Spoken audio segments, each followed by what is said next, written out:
Andhra Pradesh deputy సీఎంగా జనసేన అధినేత పవన్ కళ్యాణ్ బాధ్యతలు స్వీకరించారు. విజయవాడలోని క్యాంపు కార్యాలయంలో ప్రత్యేక పూజలు చేసిన పవన్ బాధ్యతలను స్వీకరించి గ్రామీణాభివృద్ధికి సంబంధించిన తొలి ఫైలుపై సంతకం చేశారు.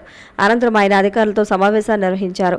సచివాలయంలో పవన్ కు కేటాయించిన గది ఎదుట పవన్ కళ్యాణ్ ఉప ముఖ్యమంత్రి, పంచాయతీరాజ్, గ్రామీణాభివృద్ధి, గ్రామీణ నీటి సరఫరా, పర్యావరణం, అటవీ శాస్త్ర సాంకేతిక శాఖ మంత్రి వర్యులు అని ఏర్పాటు చేసిన నేమ్ బోర్డు సామాజిక మాధ్యమాల్లో వైరల్ గా మారింది.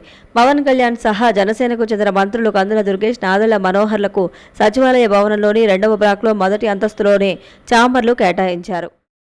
రాజమహేంద్రవరం రూరల్ నుంచి ప్రాతినిధ్యం వహిస్తున్న senior MLA Gorantla Butchaiah Chowdary protem స్పీకర్గా అసెంబ్లీకి ఎన్నికైన కొత్త ఎమ్మెల్యేలతో 21, 22 తేదీల్లో జరిగే తొలి అసెంబ్లీ సమావేశాల్లో ప్రమాణ స్వీకారం చేయించనున్నారు. 7 సార్లు ఎమ్మెల్యేగా గెలిచిన గోరంట్లతో ప్రోటెం స్పీకర్గా గవర్నర్ అబ్దుల్ నజీర్ ప్రమాణ స్వీకారం చేయిస్తారు. బుధవారం ఆర్థిక శాఖ మంత్రి పయ్యావుల కేశవ్ గోరంట్లకు ఫోన్ చేసి ప్రోటెం స్పీకర్గా వ్యవహరించాలని కోరగా అందుకు ఆయన ఆమోదం తెలిపారు. ఛాంబర్ ఆఫ్ కామర్స్ మాజీ డైరెక్టర్, మాజీ మంత్రి జక్కంపూడి రామ్మోహన్ రావు సోదరుడు జక్కంపూడి చిన్ని మృతికి రాజమహేంద్రవరం ఛాంబర్ ఆఫ్ కామర్స్ సంతాపం ప్రకటించింది.